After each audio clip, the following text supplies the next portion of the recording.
Hi, welcome to today's show. So today we're going to be talking about skills rule the world, not paper qualification.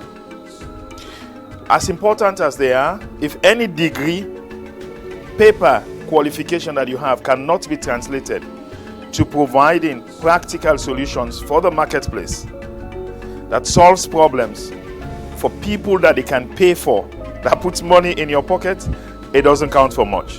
How do you bridge the gap? Well, this was part of the discussions we had. Stay tuned, just watch and listen and see what you can learn in the process.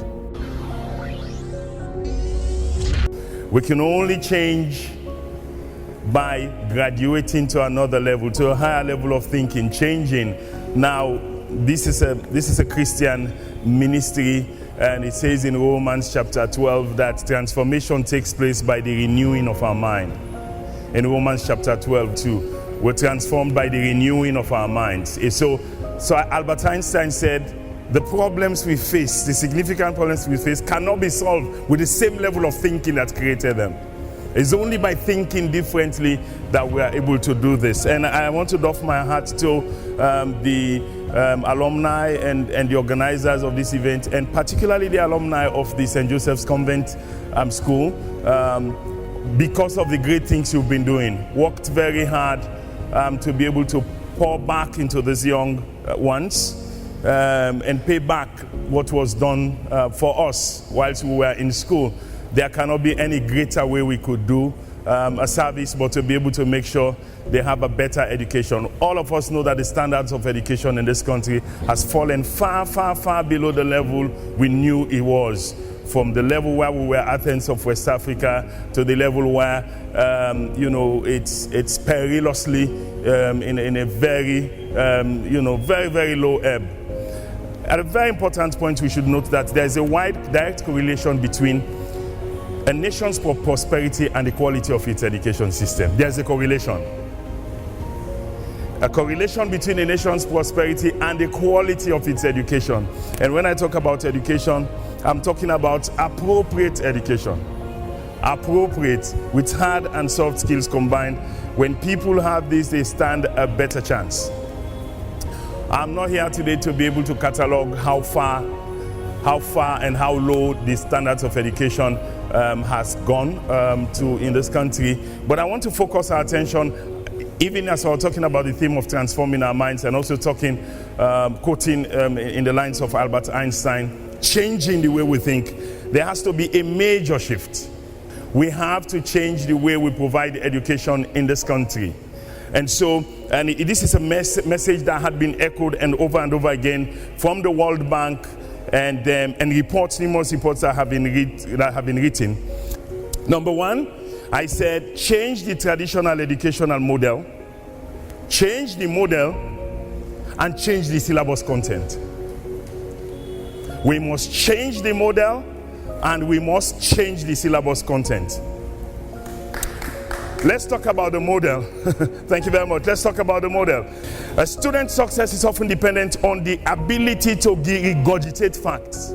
You give them the notes, they give it back to you in an examination, they have 90%, 95%. Define this for me. What are the steps you take to do this? Regurgitating, that's the model, that's the standard model. Just give me back what I gave you 6 months ago, and you are the best student in my class. How applicable is that when they step out of the marketplace, when they step out into the marketplace? Not everybody will go to university. Not everybody, in fact, data that was released a couple of years ago says that in Africa, only 8% of kids graduating from high school would be able to darken the face of university. For several reasons. The expense, the space in university, we don't have the space.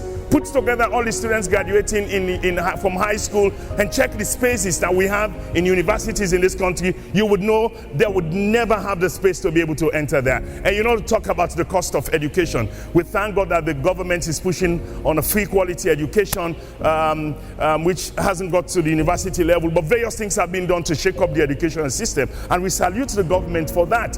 They've added the quality. We have to work on the quality. It's not just making it free. We have to work on the quality. The building of soft skills. And this is something we can do overnight. Just teach the teachers how to do that. Because, and it's a funny thing, and when I say this, with all due respect to the teachers, I do understand the circumstances under which teachers operate. Teachers cannot give what they do not have. The teachers were lectured by lecturers who taught them by rote. And so the teachers will come to the classroom and teach their kids by rote because that's what they were taught. You don't expect them to know any better. And so it's a challenge, but I'll share something about the enterprise teacher. And maybe you're hearing this for the first time. I'll share something at the end about the enterprise teacher, so you don't just keep blaming government or blame the person who taught you. You should be able to say, okay, I can start. I can begin to learn how to do these things myself, create new opportunities for myself, and prepare myself to be the next principal, either in this school or in another school.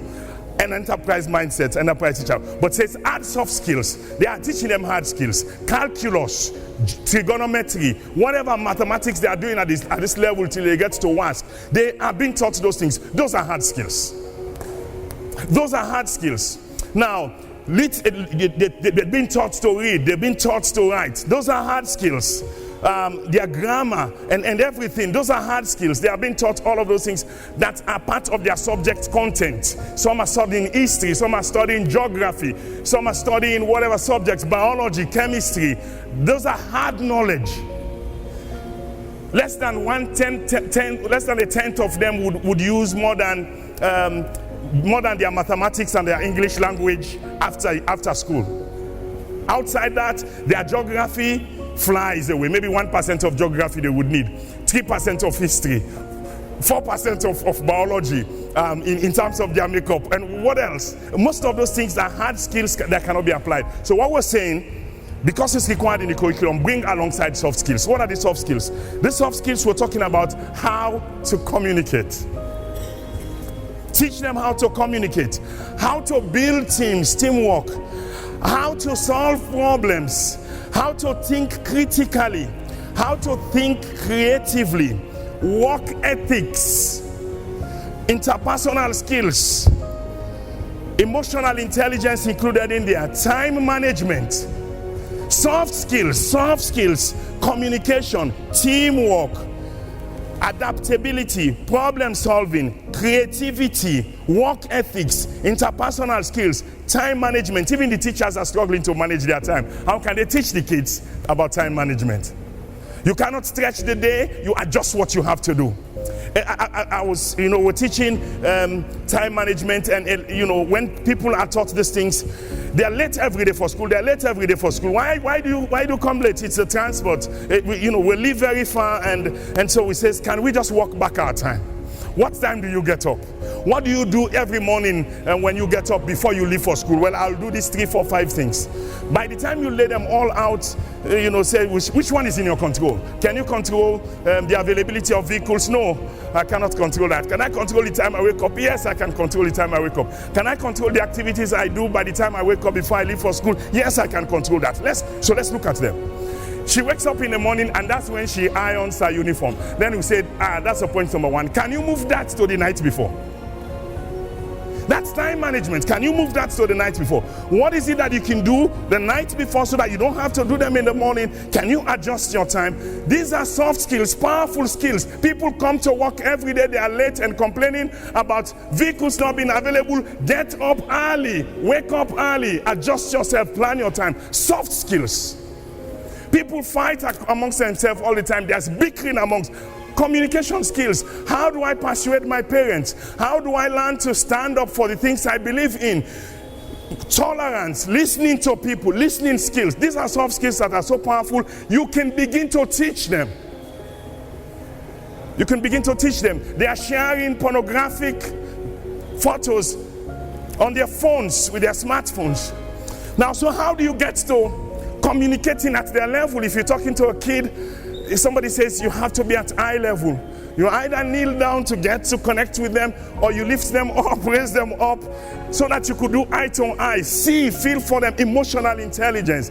These are all soft skills teachers must master, and when they master these skills, you'll be able to teach them. So, number 1, work on the syllabus content. Number 2 is change the method of teaching. So number 1 has to do with the content. Number 2, change the model of teaching. more collaborative. So for example, can we bring the kids together and give them research? They already have their textbook. I hope they had their free quality education textbook. And now give them research, group them together, 5, do a project, ask them a question. So let me give you an example.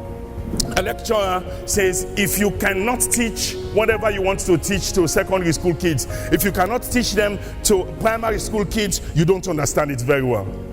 So this guy he was teaching this robotics. He learned how to use the word, what do you think? So he was teaching robotics to these kids, young kids, grade 3, grade 5 kids, and so they were playing with robotics. The thing wouldn't come on. The robot wouldn't come on, wouldn't work, wouldn't talk. And he came to the teacher and said, "Teacher, I can't get this thing to work. The robot is not working." And the teacher said, "What do you think? What do you think?" Well, it may be so the kid now said, "Well, it may be the cables." And she checked the cables. Again, they're all connected very well. And he said, "No, it's not the cables. They're all connected very well." The teacher asked the kid again, "What do you think?" The kid looked at it. It may be the battery. She was answering her own question herself. 8-year-old, 10-year-old, answering because the method of teaching was different. She was asking the questions herself. I can't blame you, teachers. You were not taught to teach so. You were not taught that way to teach. In university, Freetown Teachers College did not teach you that way. The way your lecturer taught you by rote, that's how you're also teaching them. It's not your fault, but I'm saying there's a better way to teach. And so the guy asked him again, "So what do you think?" Then he says, "Because maybe it's the battery." And so the girl took the battery, put it in another robot, and it worked. And then he said to the teacher, "No, it's not the battery." He was thinking in his mind, he would give him a multimeter, give the child a multimeter to check whether, it's the battery power and stuff. No, the kid just removed the battery from this one robot, put it in the other robot, and it worked. Then she knew it's analytical thinking, it's creative thinking. Send them to Dovecourt, send them to the stadium. They are studying history, send them to the museum. Let them do the analysis, give them case studies, put them into groups, let them come back, let them report. It's a different way of teaching. It's not just about the content, it's also how you teach. There's no easier way. Every subject you're teaching now, there's a way you could make it so practical. They can walk out of that class and know their knowledge of conceiving, conceptualizing what you're saying increases 5 times. Learn how to bring things. You want to teach them something in mathematics and look for, how do I teach this? What role play do I bring into the class? Learn this soft skill first of all yourself, and then you can learn how to teach and pass on those soft skills. Finally, as I round up, I want to talk about being an entrepreneurial teacher. Can a teacher be entrepreneurial? For some of us, the last book we read was the last book we read for our last exams. The notes you were using, I've already said it. The notes you're using now are the notes you prepared 5 years ago. You're teaching people business studies and you don't even know you don't know about business. You don't even have a bank account, except the school forced you. The Ministry of Education say, if you don't have bank accounts, you will not pay your salary. That's the only reason why you open the bank account. You don't even know how to register a business because you don't run a business. Can every teacher, if you're teaching home economics, can you run a restaurant? You know how interesting it will be for you to take your kids and take them to your restaurant and do practical works there and teach them teamwork and teach them how you manage staff. As a teacher, who says you cannot? Who says you cannot? Now, so if you're teaching business studies, register a business, a consultancy service, so that you can go through all the processes yourself. When you're teaching them all the things about business, you're teaching from something you know about. So you can be an entrepreneurial teacher. You can be an entrepreneurial teacher. So that I am able to say, my life not depend on classroom no more. There are other gifts I have. I can deliver those. I can make money, and I can use the experience to come back to the class. And when I'm teaching from something I read, it's different from when I'm teaching from something I have tried and applied myself. Do anybody agree here with me? So please, I'm rounding up now. So just to echo again, to be able to build work-ready kids, you have to have work-ready teachers. You have to have your mindset prepared for that. So that's where the enterprise teacher comes from. But also, more importantly, we have to watch the more syllabus content, and we have to watch the way we teach the kids. Thank you very much for this privilege. Thank you very much for this opportunity.